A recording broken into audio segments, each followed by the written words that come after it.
السلام علیکم دوستو، میرا نام محمد یونس ہے۔ میرا آج کا ٹاپک ہے سیلف ڈسکوری، اپنی تلاش، خود کو جاننا۔ میرے نزدیک انسان کی سب سے بڑی کامیابی اپنی تلاش ہے، خود کو جاننا ہے۔ آج لوگ ایک کامیاب ڈاکٹر، کامیاب انجینئر، کامیاب بزنس مین تو بن جاتے ہیں، لیکن وہ واقعی انجینئر، بزنس مین اور ڈاکٹر بننا چاہتے تھے؟ اگر ان سے سوال کیا جائے تو ان کا جواب یقیناً نہ ہوگا۔ اگر ان سے پھر سوال کیا جائے کہ آپ نے انجینئرنگ، میڈیکل یا کامرس کیوں لی تھی، تو جواب سن کر آپ دنگ رہ جائیں گے کہ پاپا نے کہا تھا، ماما نے کہا تھا، نانا نے کہا تھا، نانی نے کہا تھا۔ اگر ان سے پوچھیں کہ نانی کہاں ہے، تو جواب آتا ہے کہ وہ تو جنت میں چلی گئی۔ بھائی وہ تو جنت میں چلی گئی، آپ کو جہنم میں ڈال کے گئی۔ اسی لیے کہتے ہیں کہ اس کے لیے ایک بڑی فیمس کوٹیشن ہے کہ don't follow the majority, follow the right way.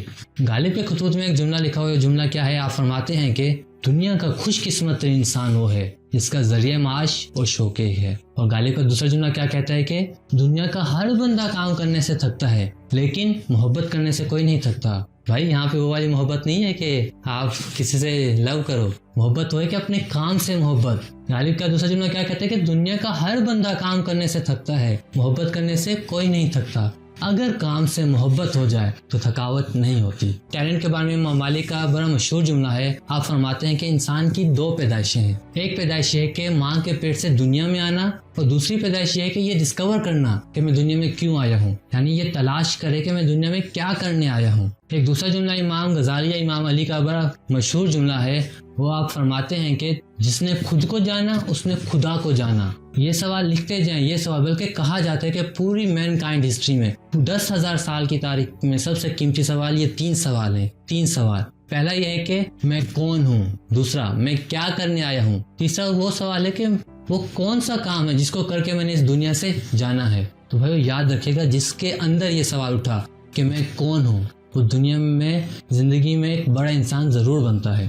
دنیا میں جو اس وقت اویلیبل پروفیشنز ہیں وہ 422 ہیں، 422 پروفیشنز ہیں، اور پاکستان میں جو اویلیبل ڈپارٹمنٹ آف فیکلٹیز ہیں وہ 89 ہیں۔ میں آپ کو ایک واقعہ سناتا ہوں۔ ایک دانا آدمی کی گاڑی ایک گاؤں کے قریب خراب ہو گئی۔ اس نے سوچا کہ گاؤں کے اندر جا کر کسی سے مدد لیتا ہوں۔ وہ جیسے ہی گاؤں کے اندر داخل ہوا تو ایک برا شخص دیکھتا ہے کہ چارپائی پر بیٹھا ہے، اس کے قریب مرغیاں دانا چگ رہی ہیں۔ دیکھتا ہے کہ ان مرغیوں کے درمیان ایک باز کا بچہ ہے جو ان مرغیوں کی طرح دانا چگ رہا ہے۔ وہ حیران ہوا اور اپنی گاڑی کو چھوڑ کر، اپنی گاڑی کو بھول کر اس برے شخص کے پاس گیا اور پوچھا یہ کیسے خلاف قدرت ممکن ہوا کہ ایک باز کا بچہ مرغیوں کے درمیان دانا چگ رہا ہے؟ تو اس برے شخص نے کہا کہ یہ مجھے پہاڑ پر گرا ہوا ملا، یہ زخمی حالت میں تھا، میں اسے اٹھا لایا، میں نے اس کی مرہم پٹی کر کے اس کو مرغیوں کے چوزوں کے درمیان رکھ دیا۔ اس نے جب پہلی بار آنکھ کھولی تو اس نے اپنے آپ کو چوزوں کے درمیان پایا اور انہی کی طرح دانا چگنا سیکھ گیا۔ تو اس دانا شخص نے کہا کہ یہ باز کا بچہ آپ مجھے دے دیں، تحفے کے طور پر یا اس کی قیمت لے لیں، میں اس پر تحقیق کرنا چاہتا ہوں۔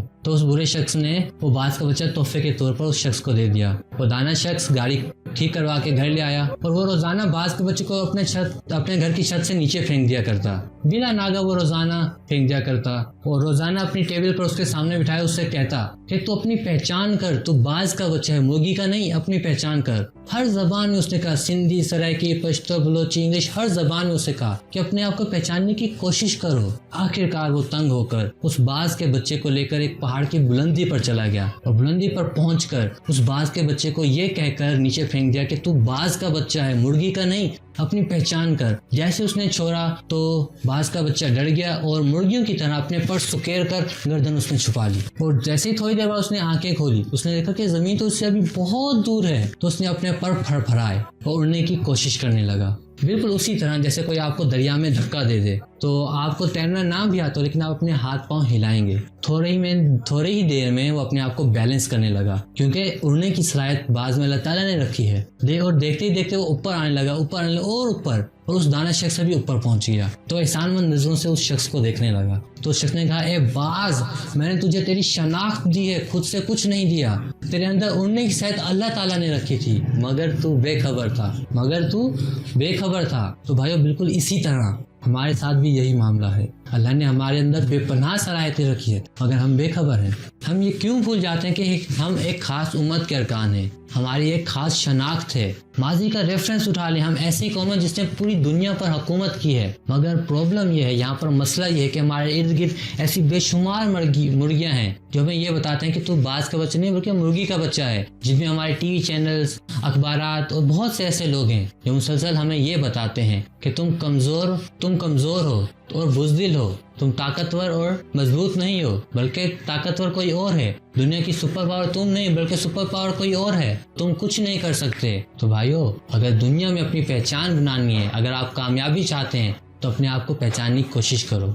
اپنے ہم خیال اور اپنے ہمدرد دوست تلاش کیجئے، ان کے ساتھ اپنا فارغ وقت گزاریے اور کسی اچھے موضوع پر گفتگو کیجئے، ان کی رائے لیجئے اور اپنی رائے کا اظہار کیجئے۔ واصف علی واصف کے جملے کے ساتھ میں اپنی گفتگو کا اختتام چاہوں گا۔ آپ فرماتے ہیں کہ ہم خیال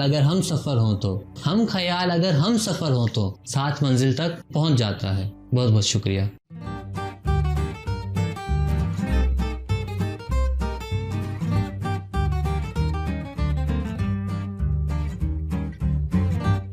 اگر آپ کو میری ویڈیو پسند آئی ہے اور آپ میری مزید ویڈیوز دیکھنا چاہتے ہیں تو میرے چینل کو سبسکرائب کریں اور بیل آئیکن پر کلک کریں۔ بہت بہت شکریہ۔